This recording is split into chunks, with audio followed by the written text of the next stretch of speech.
Hello and welcome to the Fuel, Run, Recover podcast, helping everyday runners fuel better, run smarter, and recover faster so you can reach your full performance potential. I'm your host, Stephanie Natchuk, dietitian, fitness coach, and a fellow runner too. As the owner of Stephanie Natchuk Performance Nutrition, I've spent the last 10 years helping runners learn to fuel their bodies, level up their running performance, and establish healthier relationships with food and exercise. If you're ready to reconnect with your love of running, then let's get started on today's episode. All right, so before we get started with today's episode, I wanted to invite you to check out a few great free resources that I created just for runners. To get them, all you have to do is click on the link in the show notes or visit www.stephanienatchuk.com. If you visit my website, there's a little pop-up box that comes up and it'll prompt you to enter your email address, and these guides will be sent right to your inbox. The first guide is my fueling guide for runners. So, in this resource, you'll find my top fueling tips for runners, as well as some specific meal ideas for both your pre and post run fuel.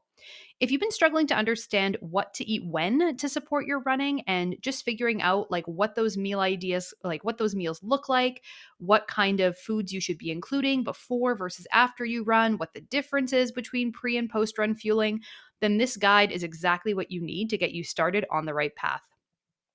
The other guide that I created is my strength training guide for runners. So this guide includes both a PDF resource, has some tips, guidelines, and links to my YouTube series where I actually walk you through all of the exercises in the program. This is a great beginner strength training guide for runners who want an effective but efficient full body workout that helps support the key muscles and movements you need to run stronger and injury-free. So once again, both of these guides are available together. I have them put together as a little bundle for you. You can just click on the link in the show notes or go over to www.stephanienatchuk.com. Enter your email address just the one time, and both of these free guides will get sent to your inbox right away. I hope you enjoy these resources and find them helpful in supporting you and your running. And now let's get into today's episode. So, in today's episode, I wanted to talk a little bit about how to become a morning runner and, of course, discuss a little bit about morning running as a whole compared to exercising, getting your run in later in the day. If there really is a benefit to being a morning runner, what maybe are the pros or possibly cons of becoming a morning runner and getting those workouts in first thing. And then if you do want to work on becoming somebody who gets up and gets your run in first thing in the day to start the day, then what are some things that you really want to do and really think about and have in place in order to be able to do it successfully and in the most sustainable, healthiest way possible? So today we're here to talk all about how to become a morning runner and, of course, figure out if it's the right plan and approach for you. So, the first thing that I wanted to cover is the question around, is there a best time of day to exercise, right? I think that there is a lot of cultural and sort of pressure, like societal pressure almost, on people to feel like they should be a morning exerciser. There is almost a badge of honor that goes along with being a morning exerciser.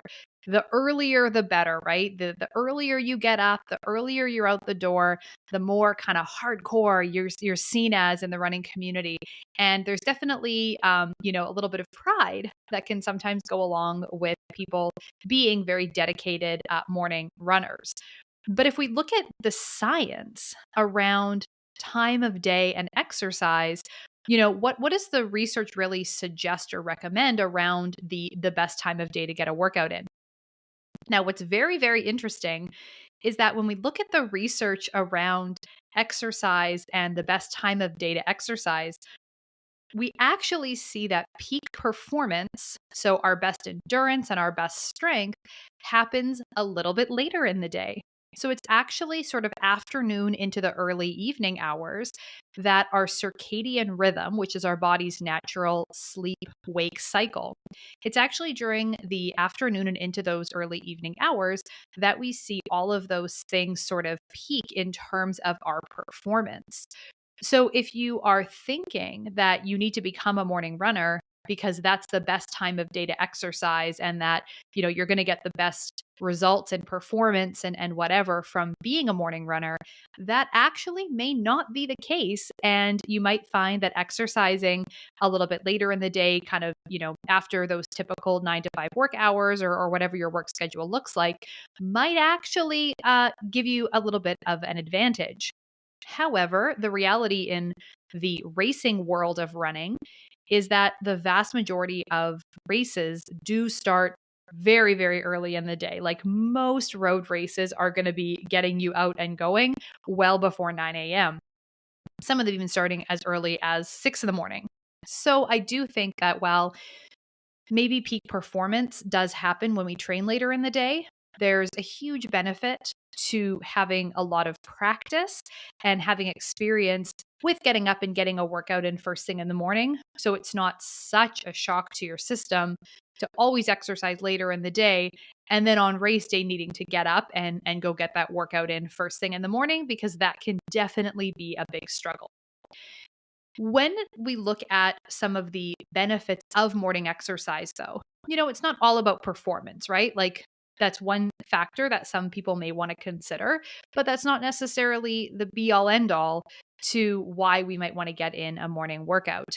And while, yes, peak performance does come a little bit later in the day based on our circadian rhythm, we also know that intense exercise too close to those evening hours can interfere with sleep, getting to sleep, and for some people, even staying asleep. So, what we see also is that, we can encounter better sleep quality and, just a more consistent sleep and wake kind of routine from getting a workout in a little bit earlier in the morning. So, there are sort of some pros and cons to both sides, both scenarios. But what I see for some runners, and not all, and I want to talk about the whole conversation around consistency. What I know for some runners is that getting up in the morning, getting your workout out of the way when there are probably far fewer things competing for your time and attention can lead to significantly more consistency with your training overall. Therefore, you're going to get better results in the long run because you were able to do more of the workouts and complete the workouts to a higher degree or a higher quality.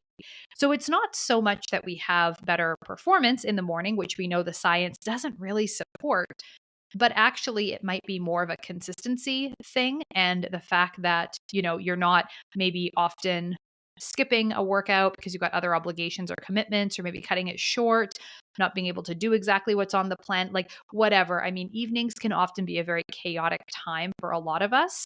And so if we can get up in the morning, get our workout in, get it done with and out of the way, sometimes that can improve our overall training results just simply because we were able to be more consistent with it. However, that isn't necessarily the case for every single person. And I've certainly met lots of runners who are just not morning people. They have a very hard time getting up and getting going in the mornings. Maybe also some of these people do start work very early. So then when you tack on what time they would need to get up to get their workout in, it's like really, really, really early, and it just doesn't make sense. So instead, we also have to look at what makes the most sense for us in terms of our consistency and make sure that whatever time of day we're planning to exercise, it's something that we're going to be able to do on a regular basis.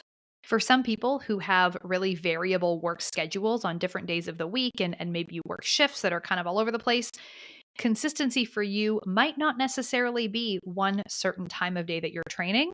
Instead, consistency might simply look like planning out your workouts for the week, taking a look at when you're able to get your training sessions in, and making sure that overall you're fitting in the mileage and the workouts that you need to. So don't worry too much about this idea around consistency being that you always get your workout in at the exact same time of day. Instead, consistency can really be more about just big picture, putting in the work on that week by week or month by month basis. So, is morning running right for everybody? Not necessarily. And like I said, I've met plenty of runners who really have a hard time getting up and getting going in the mornings. And therefore, their consistency might actually lag a little bit, even though, yes, there isn't anything else competing for their time or attention other than, their nice warm bed calling at 6 a.m. There isn't anything else competing for their time and attention at that time of day. But if more often than not, you're going to hit the snooze button and you're going to be like, no, I can't do it, too tired, don't feel like it, whatever, then maybe morning running isn't the right fit. And you're going to get more consistency by planning your workout for another time of day. Lots of people now continue to work from home where a lunchtime run isn't out of the question. You don't have your commute ahead of you. So when you finish work for the day, you actually maybe do have a little bit more time instead of driving home to be able to get out and get a run in after the work hours are finished for the day. So, don't worry about this idea. And again, we see this just sort of perpetuated in a lot of the online running community that, the best way to be consistent and dedicated is to always get up first thing in the morning and get a run in at 4 a.m. and stuff like that.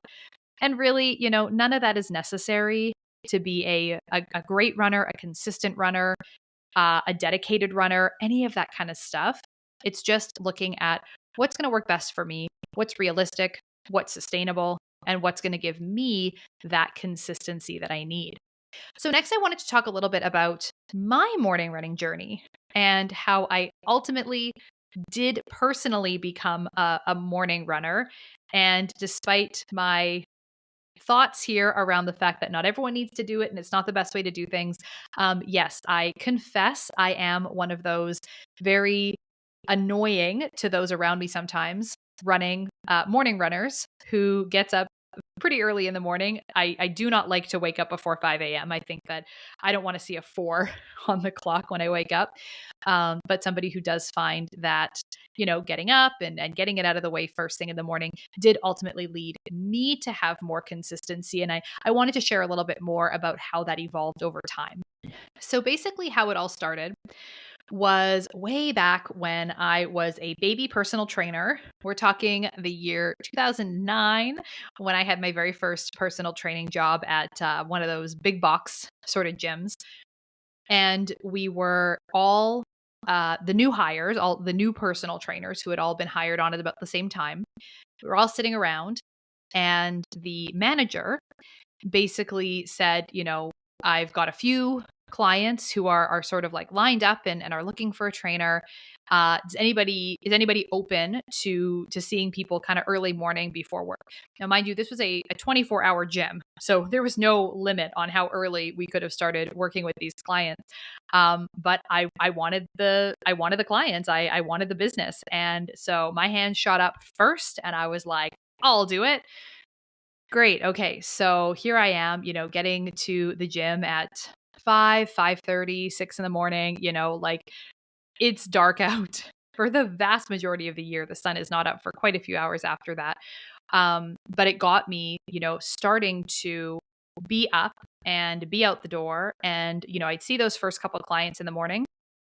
And then I'd have some free time. So, I would kind of start my morning. I would do a little bit of work, see a few people, and then I'd have time to get my own workout in. I was still in university at the time, usually before I even had to head to class in the morning. So I was waking up, I was seeing a few clients, I was doing my workout, and then I was able to head out to classes for the day and then usually back to the gym for the evening. And the reason that this sort of worked for me was because, if you've ever been a personal trainer, worked in that field, that pre-COVID, especially, most of your work and most of your clients are coming to you in the evenings. People did not, and a lot still don't, but most people did not and do not have the flexibility kind of during those regular 9 to 5 work hours to be going and getting their workout in. So everybody, all the clients that you're seeing are going to be early morning or they're going to be into the evenings. And that was definitely the case for me. Now, would I have considered myself at that time a morning person? No. Sometimes it sucked, and it sucked a lot some days, especially in the wintertime when it's freezing cold and it's dark outside and it's rolling into the gym to go and start my day. But it did sort of get me in that habit of being up and being out of the house very, very early. So as you now know, I've been a personal trainer since 2009, and I don't see too many clients in person for that kind of thing anymore. But for many, many years I did, between working out of other gyms. And then, of course, for a few years, I had my own little private personal training studio where I saw clients.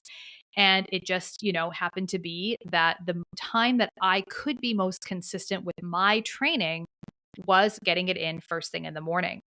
So as the years went on and I was working more during the daytime hours, in addition to seeing some clients in the evening, I actually stopped taking early morning clients because I decided that that was my time. So rather than filling up my calendar for the before work crowd and then also seeing clients during the day, and then of course having the evening crowd, instead I said, you know what? Those morning hours are for me. I will get my workout in the morning. And then the rest of the day I can dedicate to working with my clients and seeing people and filling up my calendar. But I have to just, block off that time in the morning. Otherwise, what I was finding was I wasn't going to get it done. I would have periods of time where I might have a little afternoon gap, maybe, from 2 o'clock to 4 o'clock in the afternoon or something. I wouldn't have any clients booked and I try to get a workout in at that point in time. But what I would find is that that's when everybody wants to answer all their emails is right, between those couple of hours in the afternoon. Everybody is sending emails. Everybody is, finishing up their tasks for the day and asking questions and sort of needing things. And what I was finding was that I would be at the gym trying to get my workout in, but I was so distracted by work and by all these other tasks that I still had to take care of, that there really was this big competition for my time and attention that was happening. And I definitely was not getting in the quality workouts that I wanted to be getting in. So this took a few years. Like, I'm not going to pretend that this was just sort of a one-time thing and this light switch went off and all of a sudden I was like, well, I guess, here it is. I'm becoming a morning person. But what I found was that over time, I would sort of, realize that the days when I decided, well, I don't really have anything too busy going on today, so I don't really need to get up so early, so I'll just kind of sleep in and whatever and stuff like that. I would either not necessarily even, I wouldn't even sometimes get around to getting my workout in, or of course the quality of it wouldn't be what I wanted it to be. So it took, like I said, a few years for me to finally just subconsciously, semi-subconsciously, I don't really know if this is something I kind of verbalized out loud to anyone around me or even really sort of thought it to myself, but it just got to the point where I realized that if I was going to train at the volume and the capacity and everything that I wanted to be able to do, and I wanted to hit my goals and be able to sign up for races and really give my training the effort that it deserved, then I was gonna have to just commit to the whole morning spiel.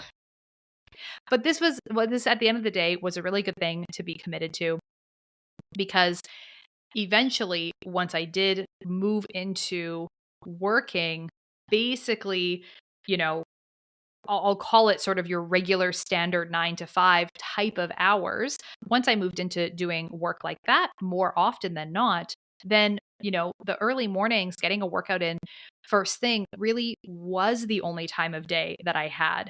Because what I find is that the evenings are short, and to, finish up work for the day, and then, you got to eat dinner and to cook that and clean up, have yours to relax. I don't know when some people fit their workout in, because I just find the evenings can go by so quickly. So it took me a long time to get to the point where I can, sort of honestly say that I am a morning person. I suppose I am a morning runner, but I don't say it because I want anyone to think that I feel superior or anything like that. It was really a journey for me.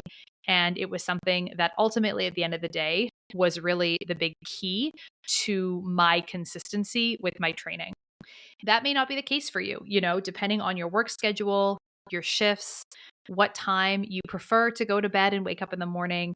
Consistency for you may look completely different. And that's totally fine. Don't let the people of the internet make you think that you are less of a runner or not as dedicated or hardcore of a runner just because you don't get up at 5 a.m. with some of us crazy people. But all that to say, if you still want to get on the morning run kind of bandwagon, like if you recognize that there's some gaps in your consistency or maybe the quality of your training, or you've got lots of activities that keep you busy in the evenings, if you know that ultimately morning running is going to be the answer for you going forward, then I did want to give some tips today on how you can make it easier on yourself, and just really get the most that you can out of making this change, and making the change in a way that is going to lead you to being more dedicated to it and lead you to being able to actually implement it in the long run. The first thing that you have to do if you're going to be a morning runner, this is like number one, rewind, listen to it again. If you miss it the first time, you have to get enough sleep. You have to get enough sleep. You have to go to bed earlier. If you're going to wake up at 5 o'clock in the morning, 6 o'clock in the morning, I don't know, 4 o'clock in the morning, whatever it is to get your workout in, you have to get enough sleep. What does that look like?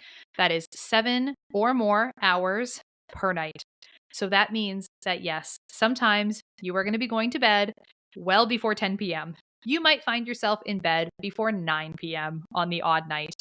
If that is absolutely not going to happen, like whether it's work, whether it's other obligations, whatever it might be in your life, if you are not going to get to bed, there's no way that you can get to bed early enough to get in 7 hours of sleep per night, then I really want you to reconsider the idea that you are going to be able to get up at 4 and 5, 6 in the morning to consistently be able to get in a run.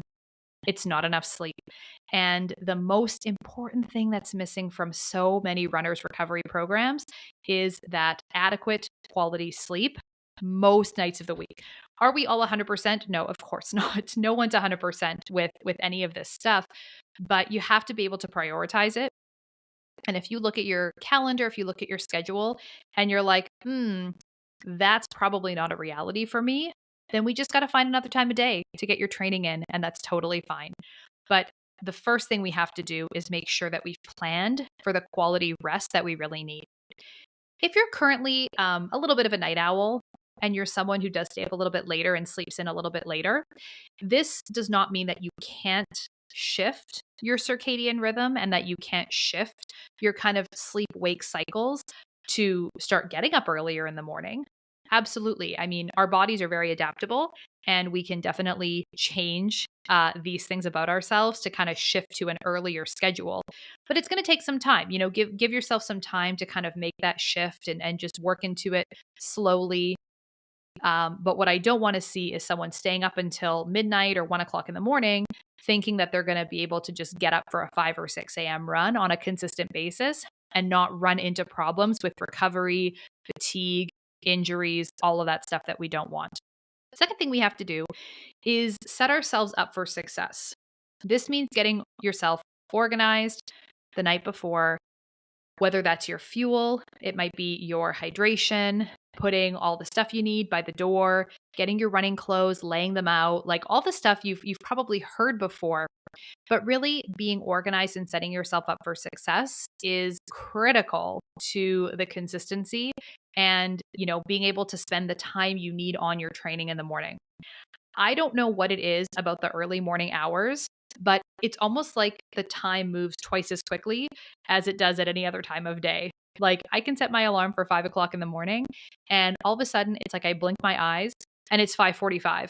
And it's like, what was I even doing for the last 45 minutes? But it's like the time goes so quickly trying to get ready to get out the door that as much stuff as you can have prepared and organized ahead of time is going to be so valuable to making sure that you aren't needing to wake up even earlier to get all of that stuff done, and that you're getting out the door with enough time to get the run in that you need to before the rest of your day begins.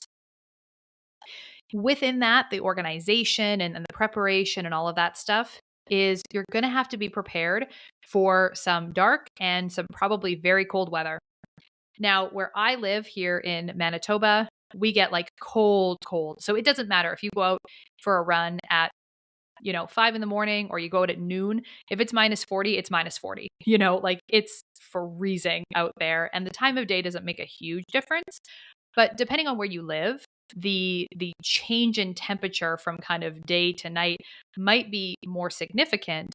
And you want to take that into consideration when it comes to your dedication, I guess, to the idea of getting up and running first thing in the morning. You're going to need gear for running in the dark, and you might need some extra gear for running in the cold. Just a couple of things to consider.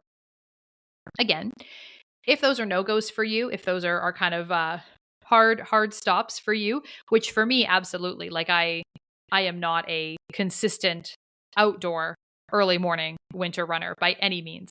If that's a no-go for you, then having a solution for training indoors, that might be an indoor track, that might be a treadmill, that may be something that you have at home or you go to a gym, but you need to have a solution to allow you to be consistent.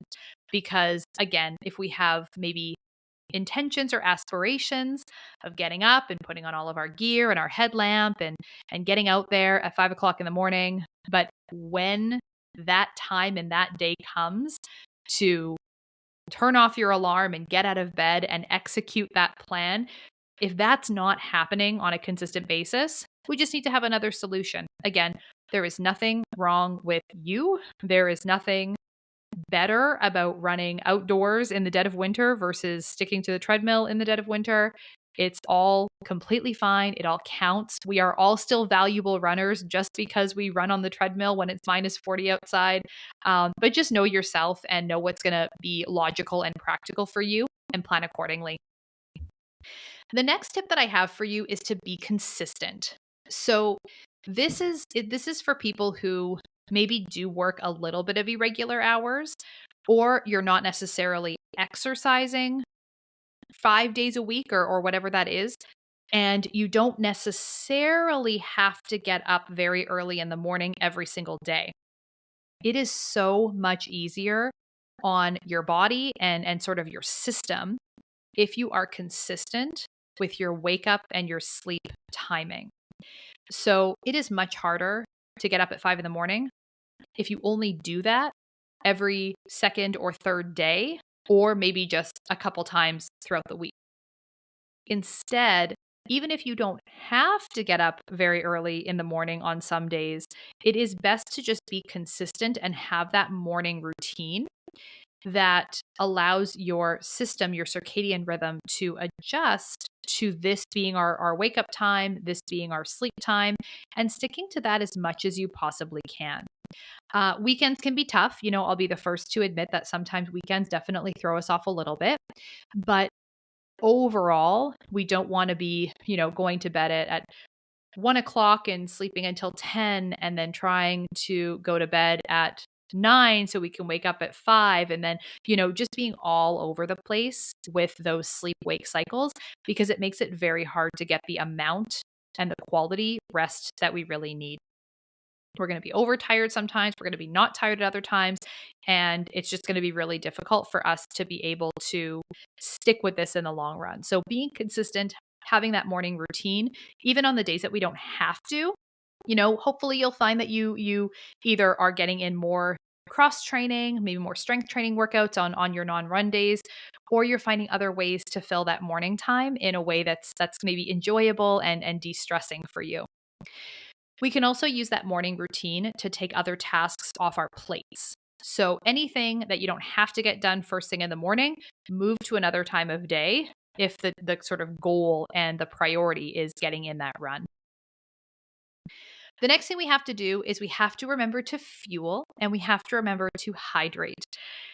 This is something that is a little bit of a given if we're running later in the day. If we run at 5 o'clock in the afternoon, probably at some point over the course of the day, hopefully at least, you have drank some water and you have eaten something. And so you're going to be going into that run semi-fueled and semi-hydrated, even if not optimally or anything like that. But first thing in the morning, you're waking up with very little liver glycogen on board. So you don't have a lot of essentially gas in the tank to kind of start the morning. And also, you haven't had anything to drink for, 8, 10, maybe even 12 hours. And so we want to make sure that we are taking those extra couple of minutes to fuel and hydrate before we head out the door. Does this mean that you're going to have to maybe wake up even a little bit earlier to fit in that morning snack? Possibly. But when we're looking at this gut training that can take place, and we're allowing ourselves time to adapt and adjust to fueling and hydrating before we go for a run, you should not need an hour and a half or 2 hours or anything like that in order to digest a small amount of food before you go out the door. We're also talking about a very small amount of food most of the time. It might be a slice of toast. It might be a banana. Maybe you're starting with half a slice of toast, half a banana, a little bit of fruit juice, a sports drink, something like that. It's not that we're eating this big, massive breakfast and then we're going for a run. It's just a couple of bites, putting a little bit of gas in the tank to stabilize our blood sugars while we're on that run. And then we can have a better quality and sometimes even a longer workout as a result. The final thing we want to do is we need to give it time. So, as I mentioned before, shifting our internal clock and getting to sleep earlier, getting up a little bit earlier is doable. Everyone has the ability to do this if you want to.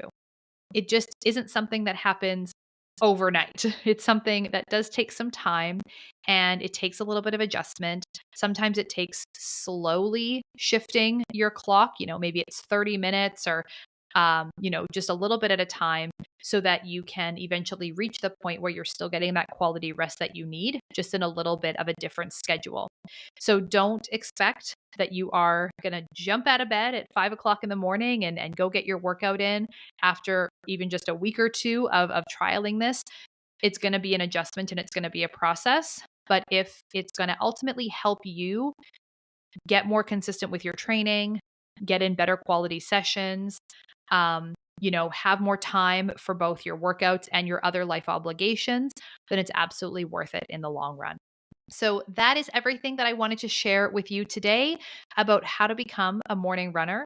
And of course, whether or not you need to be a morning runner. I hope you enjoyed this episode and found it helpful to figure out what your schedule might look like for fall training and how you can best approach giving yourself the space you need to be a unique individual, but also keep in mind that consistency is, of course, key for success. So I want to thank you so much for spending a little bit of time with me today. I always appreciate everyone who tunes in and listens to the podcast. And if you are looking for any help with your nutrition or your training, or you really want to optimize your recovery and rest strategies so that you can become the best runner you can be, then I would love to tell you more about the Fuel Train Recover Club.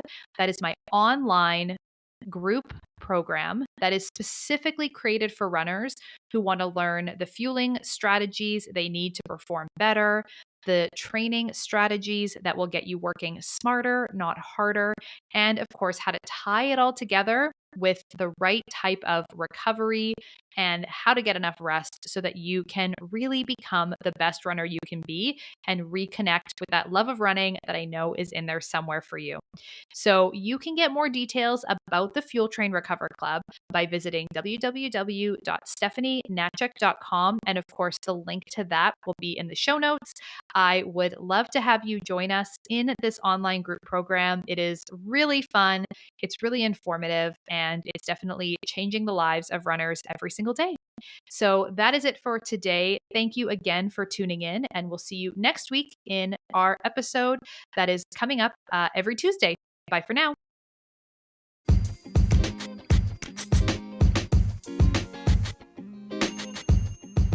The information on this podcast is for educational purposes only and is not to be used or relied upon for the diagnosis or treatment of any health condition. This information does not create a client-practitioner relationship and should not be used as a substitute for professional medical advice.